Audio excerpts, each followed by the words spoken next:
मुंबईतील शासकीय मेघदूत बंगल्याच्या गृहप्रवेशावेळी मंत्री शंभूराज देसाईंना अश्रू अनावर जुन्या आठवणींना दिला उजाळा। महायुती सरकारमध्ये शंभूराज देसाई यांना पर्यटन आणि खनिकर्म मंत्रालयाचा पदभार देण्यात आला आहे। मंत्र्यांना बंगल्याचे वाटप करत असताना देसाई यांनी मेघदूत बंगला हक्काने मागून घेतला। त्या बंगल्याशी शंभूराज यांच्या जन्म बालपणाबाबतच्या अनेक आठवणी आहेत। त्यामुळे शंभूराज देसाई यांनी मेघदूत बंगला आवडीने घेतला असून बंगल्यात प्रवेश केल्यानंतर ते भावनाविवश होऊन रडले।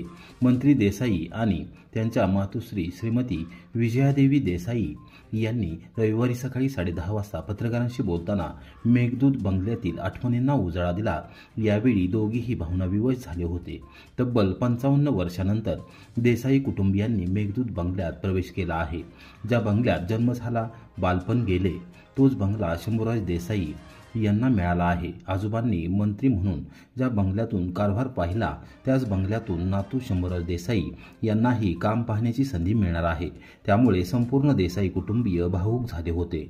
तुम्हाला काय सांगाल आठवणी आजच्या या बंगल्याच्या? आठवणी म्हणजे पहिली गोष्ट शंभूराजचा जन्म ह्या बंगल्यातला आहे आणि दुसरी गोष्ट योगायोगाने दुर्दैवाने ही घटना घडली। मला त्याला कलेक्टर करायचा होता पण तो होऊ शकला नाही। आज कलेक्टर मोठा झाला आहे। हो, एवढंच आहे। बाकी आमदार करता करता त्याचे वडील गेले। मी त्याला म्हटलं, राजा मी तुला तुझ्या इच्छेविरुद्ध चेअरमन केलं, तुला राजकारणात घातलं तर वडिलांचं आजोबाचं नाव येईल असं तू काम कर।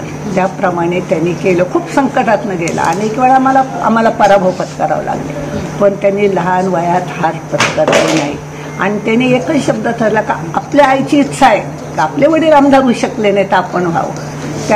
त्याविषयी त्यांनी पराकाष्ठा केला। तुमच्या सगळ्यांच्या माझ्या तालुक्याच्या आशीर्वादाने तो आमदार झाला, मंत्री झाला। याच्यात मग खूप समाधान। मेघदूत बंगल्यात त्याला मला यायचंच होतं। मी त्याला म्हटलं, दादा पावनगड मिळालं पण आपल्या तुमची इच्छा आहे, मी करतो तुम्हाला तिथे नेतो। ते योगायोग म्हणजे मला याच्यातली काही कल्पना नाही। माझा वाढदिवस इथे काय चला पूजा आहे म्हणा। योगायोगाने हे त्यांनी मला इथे वाढदिवस केला। मी खूप एवढंच आहे का हे सगळं वैभव बघायला, आपला मुलगा इतका कर्तृत्वाने बघायला, आज त्याचे वडील बिछाण्यावर असते तरी मला समाधान झालं असतं। मी काय करू शकत नाही, त्याच्या वडिलांनी इतकं मी त्याला देऊ शकत नाही। तर साली माझं लग्न झालं तर गृहप्रवेशच माझा इथला।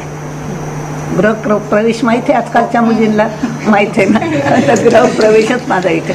योगायोगाने त्याचा जन्म इथे झाला। लोकनेत्यांनी मला नाशिकला पाठवलं नाही, त्यामुळे त्याचा जन्म इथे झाला आणि आज तो ह्या बंगल्यात राहतो। याच्यापेक्षा आणि भाग्य काय पाहिजे? आणि मंत्री होऊन राहतोय आणि काय भाग्य पाहिजे तुम्ही सांगा मला।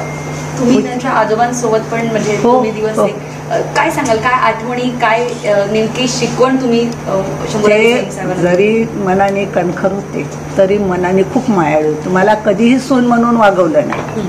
मला त्यांनी डिलिव्हरीला नाशिकला पाठवलं नाही तब्येत असल्यामुळे। आदल्या दिवशी ते दुपारच्या विमानाने गेले। नागपूरला अधिवेशन होतं आमचं आणि याचा जन्म झाला का सकाळी 8 वाजेपर्यंत ते सेंट जॉर्जला हजर झाले। सगळं सोडलं नाही म्हणाले, मला नातू झाला। तसे विमानतळावरून सेंट जॉर्जला आले। मला म्हणजे आईवडिलांपेक्षा जास्त माया त्यांनी दिली। अजिंक्यतारा साखर कारखाना किफायतशीर दर देण्यास कटिबद्ध मंत्री शिवेंद्रसिंहराजे भोसले। कारखाना कार्यस्थळावर रोलर पूजन। ऊस उत्पादक शेतकरी केंद्रबिंदू मानून अजिंक्यतारा सहकारी साखर कारखाना गाळपास येणाऱ्या शेतकऱ्यांच्या ऊसाला उच्चतम दर देत आहे। सभासद आणि शेतकऱ्यांच्या ऊसाला चांगला दर मिळावा आणि त्यांचे आर्थिक जीवनमान उंचवावे हे स्वर्गीय अभयसिंहराजे भोसले तथा भाऊसाहेब महाराजांचे स्वप्न कारखाना व्यवस्थापनाकडून सत्यात उतरवले आहे, अशी माहिती कारखान्याचे मार्गदर्शक संचालक तथा सार्वजनिक बांधकाम मंत्री श्रीमंत छत्रपती शिवेंद्रसिंहराजे भोसले यांनी दिली।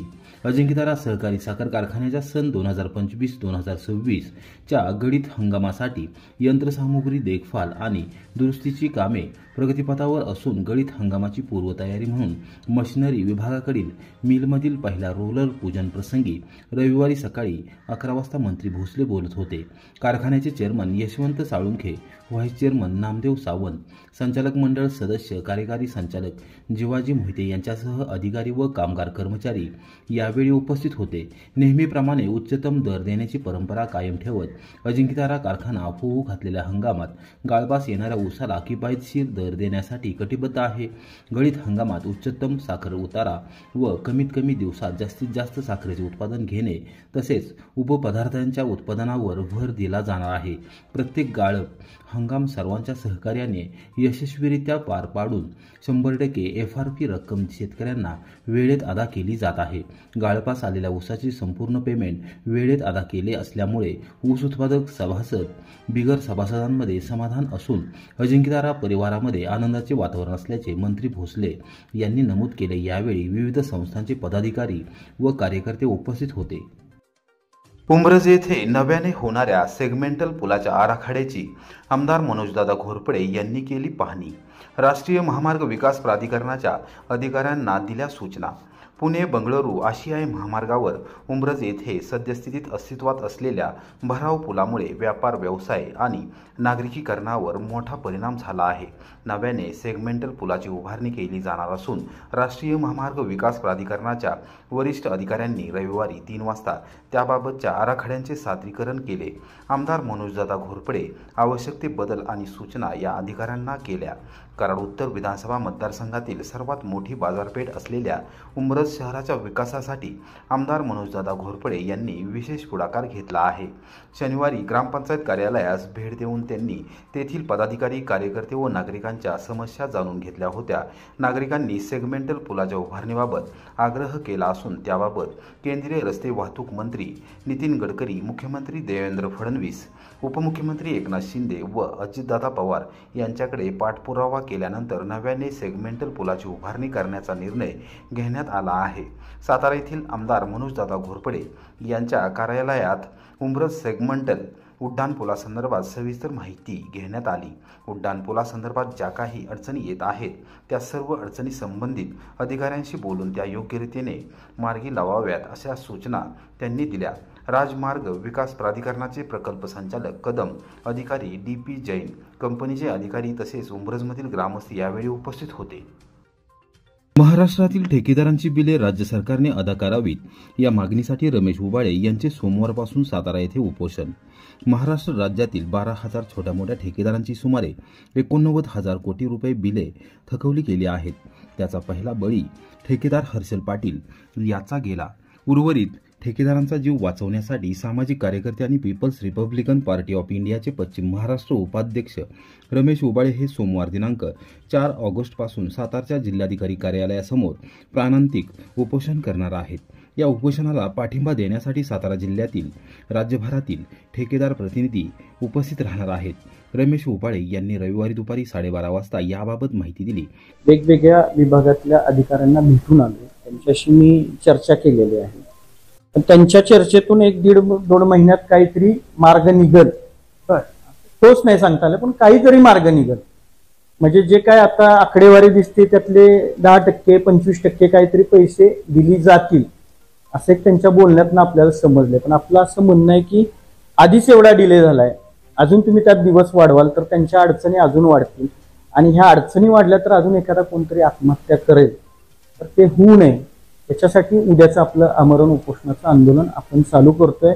हे सातारा जिल्ह्यातील माझ्या सर्वच कॉन्ट्रॅक्टर बांधवांसाठी असणार आहे, महाराष्ट्रातील माझ्या सर्व कॉन्ट्रॅक्टर बांधवांसाठी असणार आहे की मी ज्या व्यवसाय मी करतोय त्यात कुठलाही पक्ष, कुठलीही जात न बघता माणूस धर्म हाच एक महत्वाचा धर्म आहे. माणुसकी ही मोठी गोष्ट आहे आणि त्या माणुसकीला धरून त्या अनुषंगाने मी हे आंदोलन सातारमधून करतोय.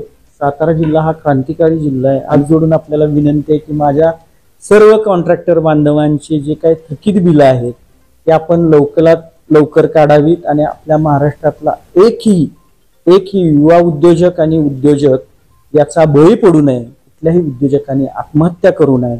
तो आत्महत्या करणारा महाराष्ट्रातला युवक म्हणजेच आपल्या घरातला युवक असेल, म्हणजेच आपल्या कुटुंबातला एक युवक आणि उद्योजक असेल. त्यामुळं आदरणीय मुख्यमंत्री साहेब, उपमुख्यमंत्री साहेब, सर्वच जे आपल्या सातारा जिल्ह्यातले जे आज मंत्री आहेत, सातारा जिल्ह्यामध्ये आज एवढी मंत्रीपदे मिळाल्या, तर मी सगळ्यांना हात जोडून विनंती करतोय की आपण स्वतः यात लक्ष घाला. खटाव तालुक्यातील कळंबी येथे मोहरीची वाहतूक करणारा टेम्पो पलटी, सुदैवाने जीवितहानी नाही. खटाव तालुक्यातील कळंबी येथे मोहरीची वाहतूक करणारा टेम्पो रविवारी पहाटे 4:30 वाजण्याच्या सुमारास हुतात्मा स्मारकानजीक पलटी झाला. या अपघातात जीवितहानी झाली नसली तरी वाहनाचे मोठ्या प्रमाणावर नुकसान झाले आहे. अशोक लेलँड कंपनीच्या दोस्त टेम्पो मॉडेलमधून मोहरीची वाहतूक केली जात होती. पहाटेच्या सुमारास चालकाचा स्टेअरिंगवरील ताबा सुटल्याने हा अपघात झाला. अपघातानंतर वाहन घटनास्थळावरून हलवण्यात आले. या अपघाताबाबत परिसरात उलटसुलट चर्चा सुरू होती.